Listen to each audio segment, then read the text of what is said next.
Alam mo ba mga kapatid na bago darating yung 666 or mark of the beast or 666 ay nauna na ang mark of God, yung tinatawag natin na the seal of God. Pag-usapan natin yan mga kapatid. Now ngayon, anuhin mo ngayon kung hindi ka namarkahan ng 666 pero wala ka rin namang mark of God or the seal of God, so useless mga kapatid. Kaya don't worry about the 666, kasi pagka meron ka ng seal of God or mark of God sa buhay mo, hindi ka na mamamarkahan at wala lang makapagmarka ng other mark or tinatawag natin 666. Kaya don't worry about the bakuna na isang 666, kasi mga kapatid, worry about the mark of God, kasi nagmamarking din si God. Pag-usapan natin yan mga kapatid, no? Tingnan natin yun sa Book of Luke at the discussion of Jesus and His disciples privately mga kapatid. Private lang, sila lang, no? Yung 12 disciples ni Jesus Christ, yung mga followers ni Jesus Christ. At mga kapatid, take note of the word follower or disciple of Jesus. Yung follower ni Jesus, kasama niya yan, matulog, kumain, no? Lahat-lahat, tumawid sa ilog, tumawid sa lahat. Kung saan si Jesus pumunta, sumama sila doon. Now, one day, ang disciple ni Jesus Christ ay nagtanong, Jesus, bakit si John the Baptist nagturo siya ng kanyang mga disipulo, tinuruan niya mag-pray, tapos hindi mo kami tinuruan mag-pray. Ano ba talaga ang prayer? So, mga kapatid, si Jesus, ang sagot ni Jesus mga kapatid, ang ganda ng sagot ni Jesus Christ. Kasi ang sabi niya in Luke chapter 11, verse 1 to 3, at tandaan niyo ito mga kapatid, kasi this is an affiliation, not just a religious affiliation, but rather it is a divine participation. Mga kapatid, divine participation, yung belongingness natin ay nasa langit na.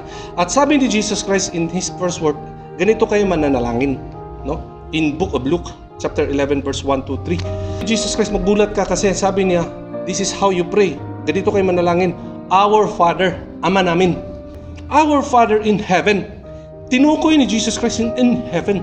Itong pagkasabi ni Jesus Christ, hindi lang niya sinasabi na panalangin, kundi or prayer.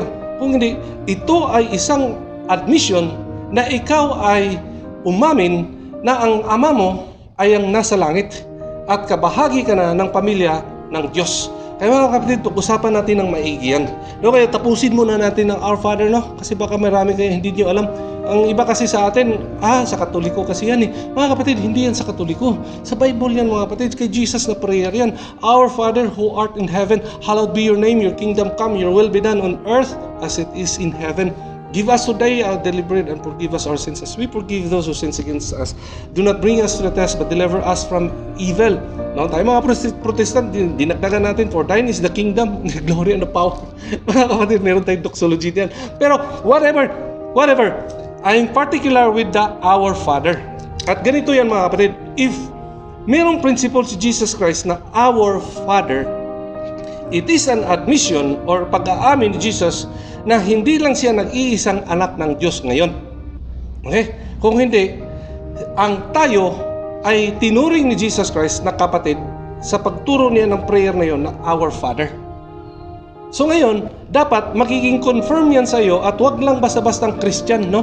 Kasi hindi ka Islam, hindi ka Jewish, hindi ka rin Buddhist, so Christian ka. Kung Christian ka lang, affiliation lang, church lang, affiliated ka lang sa church. Mga kapatid, I want you to experience the Father. No?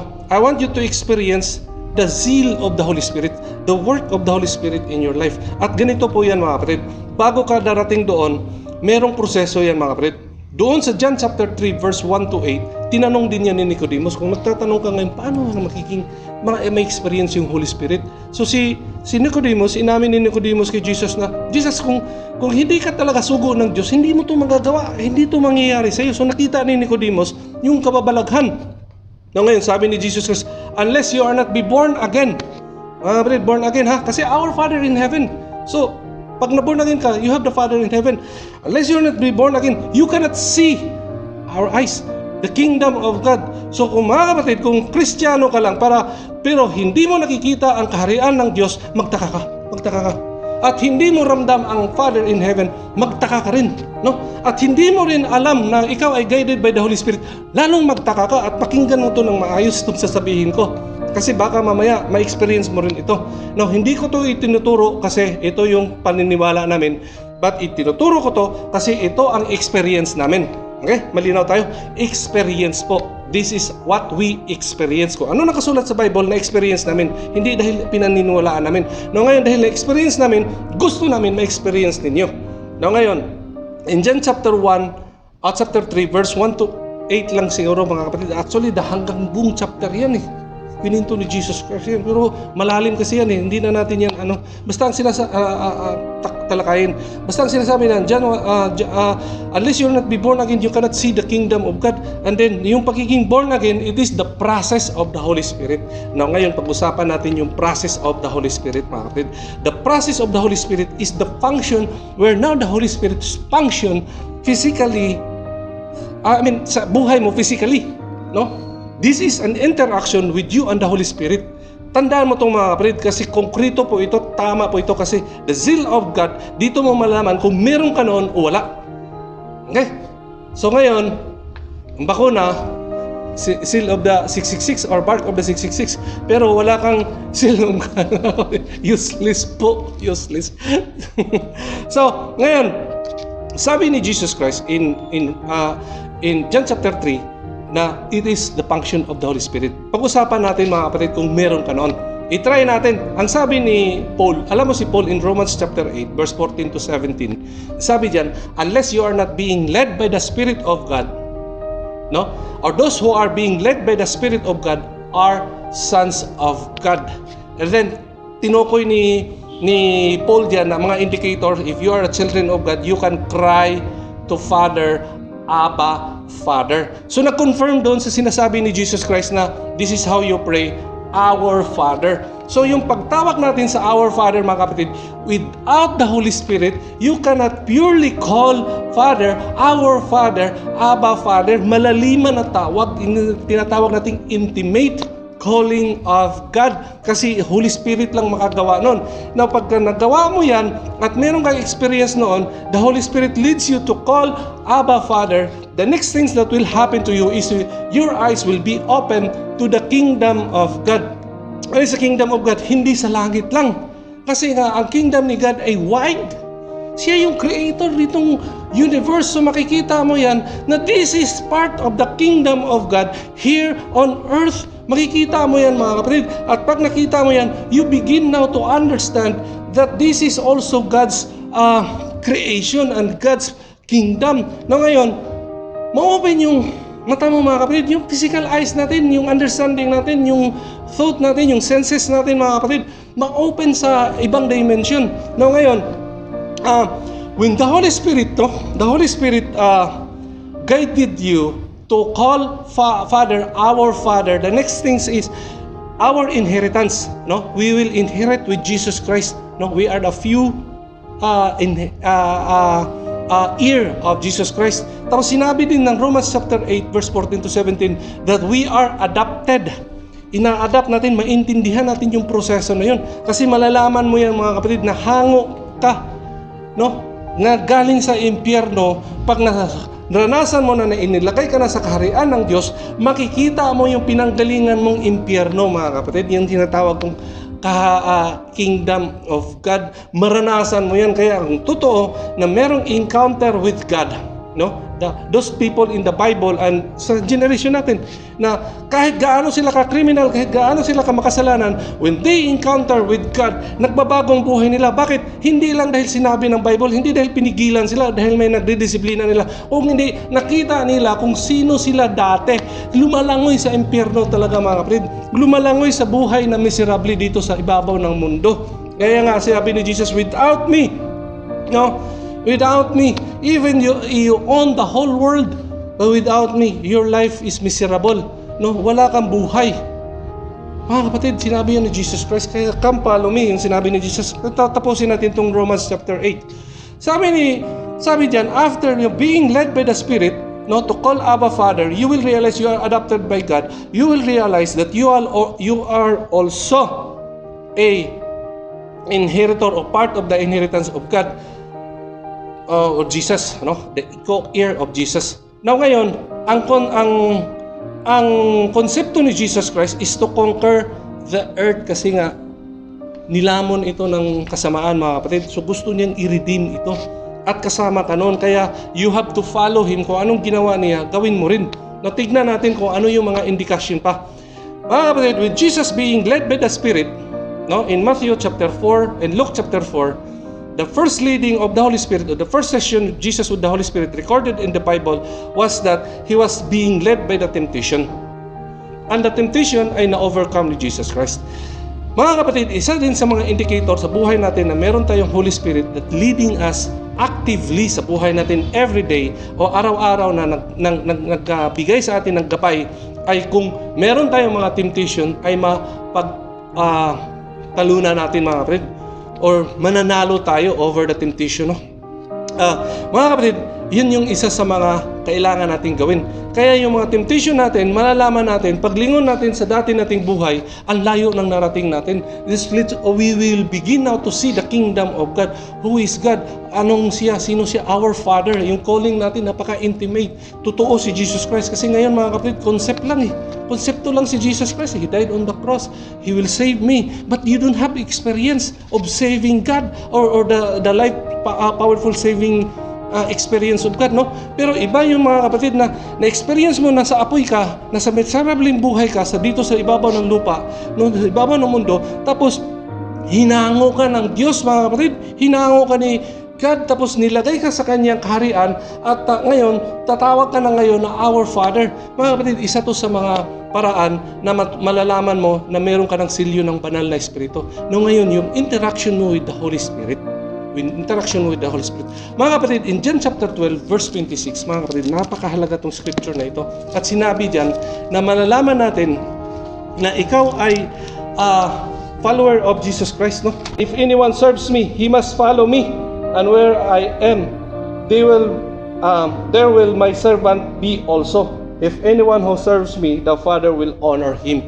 Mga kapatid, ito nung isa sa mga medyo malalim-lalim na to na interaction nyo with the Holy Spirit, no?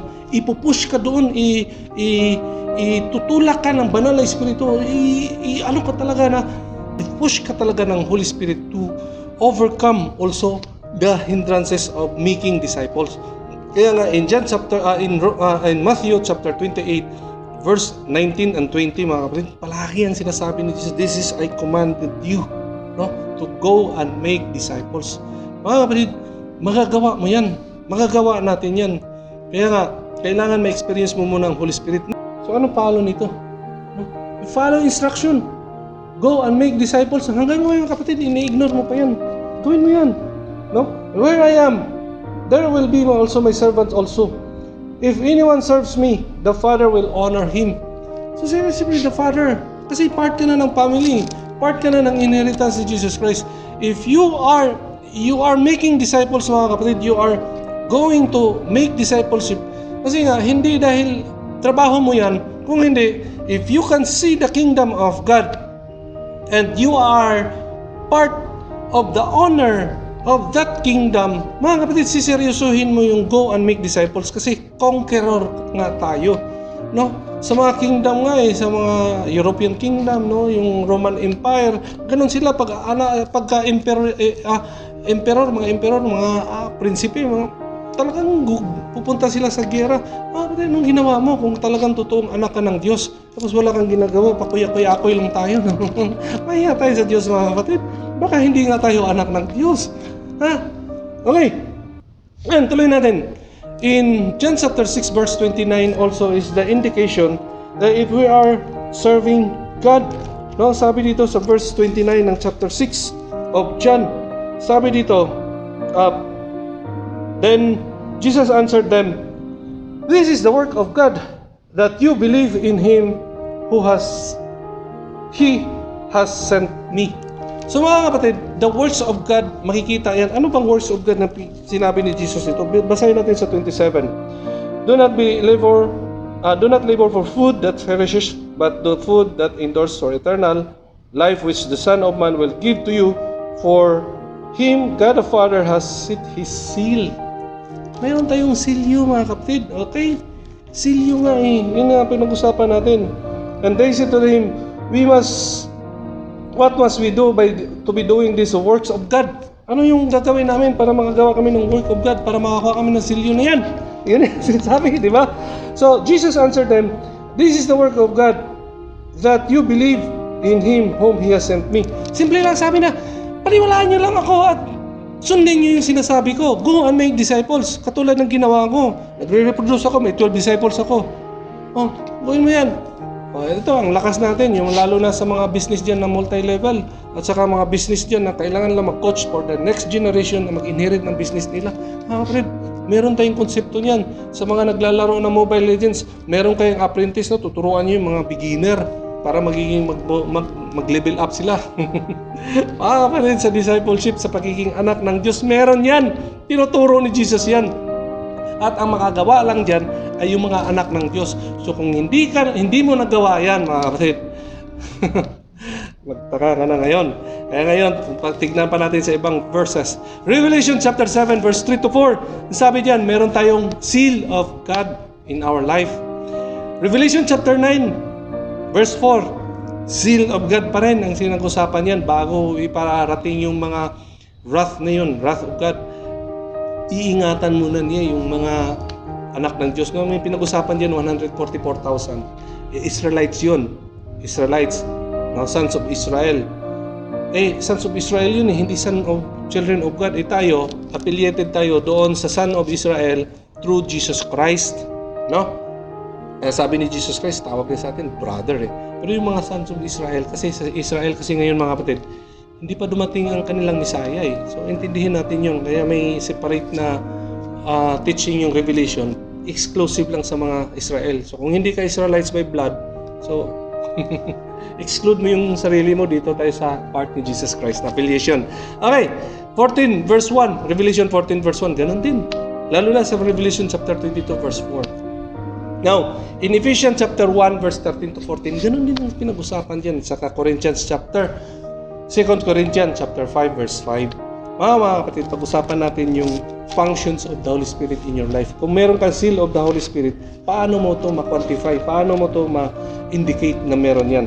So ito yun mga kapatid. Ang unang gagawin ng Holy Spirit sa iyo, sabi ni Jesus Christ in chapter 14 of John, verse 26, "But the Helper, the Holy Spirit, whom the Father will send in my name, He will teach you all things and bring to your remembrance all that I have said." No? All that I have said, bring to remembrance. Mga kapatid, kung meron ka ng Holy Spirit, yung sinabi ni Jesus Christ, ma-remember mo yon.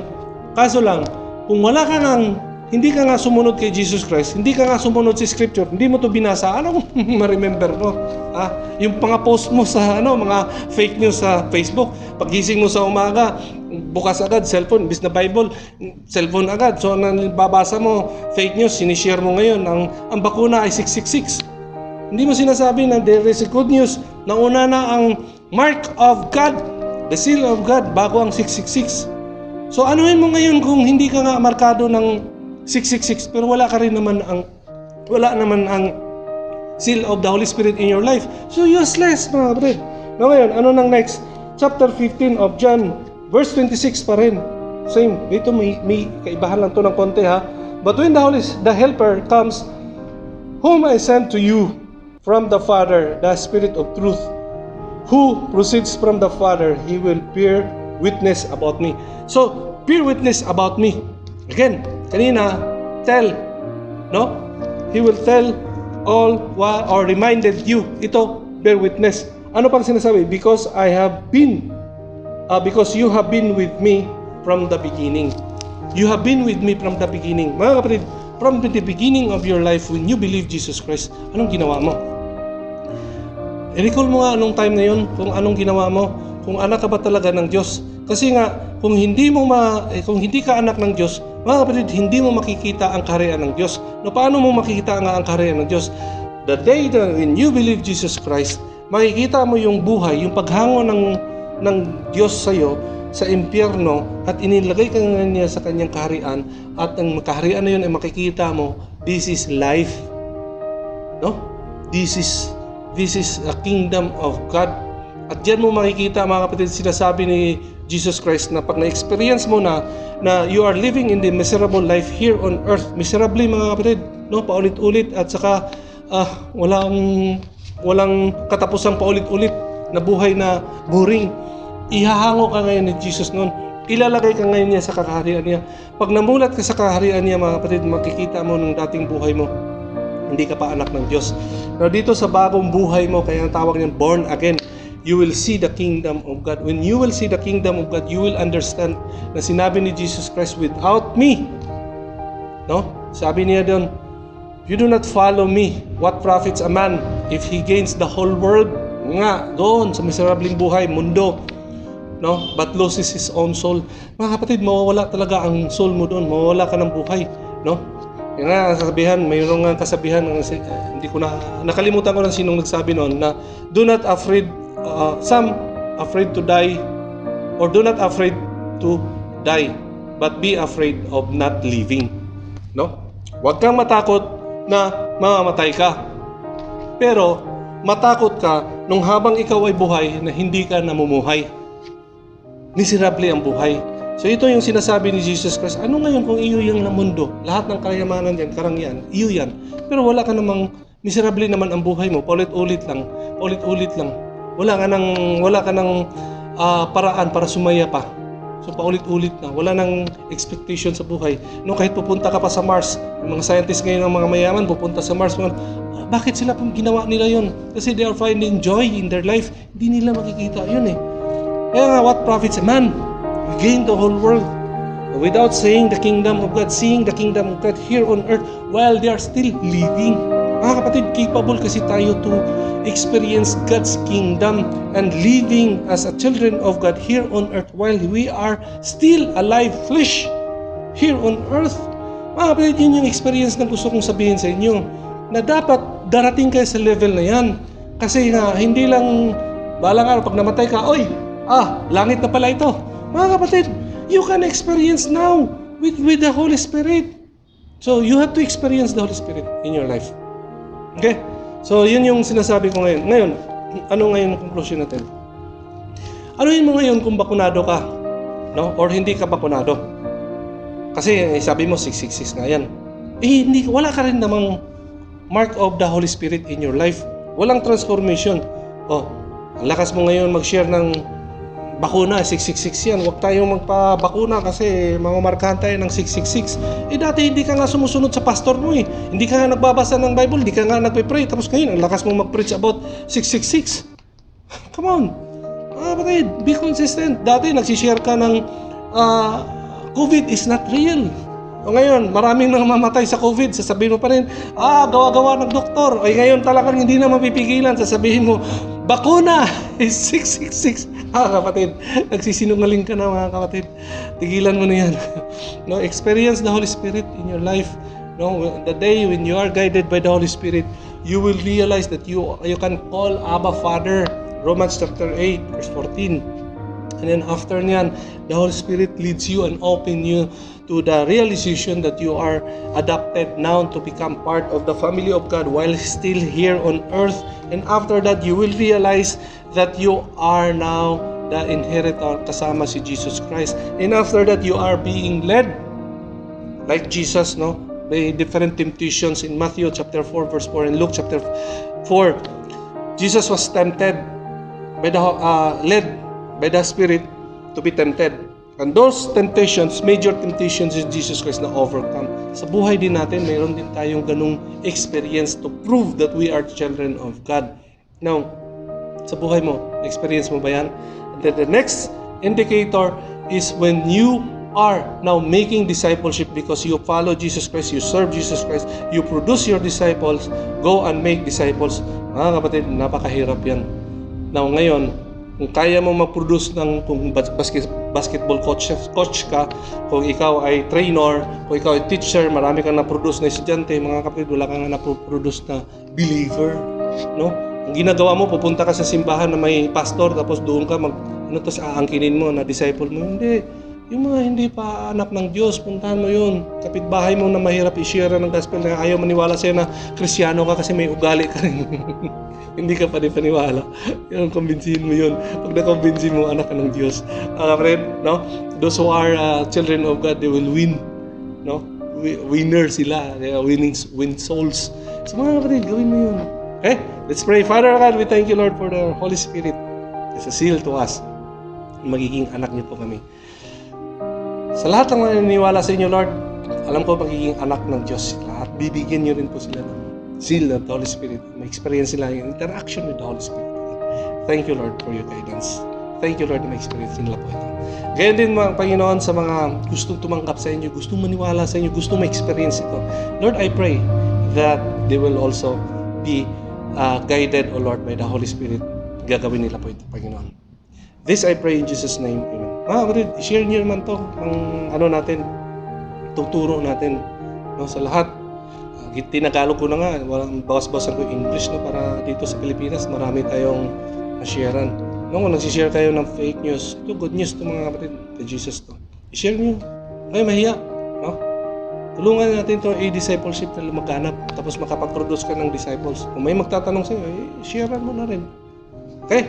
God bless. We have the program in e-discipleship, no? Kung gusto niyo matututo pa, may mga questions kayo, padala niyo. Itong topic natin ngayon ay ito yung mga isa sa mga question na pinapadala. Kaya sinasagot ko ng ganitong paraan. Okay? God bless.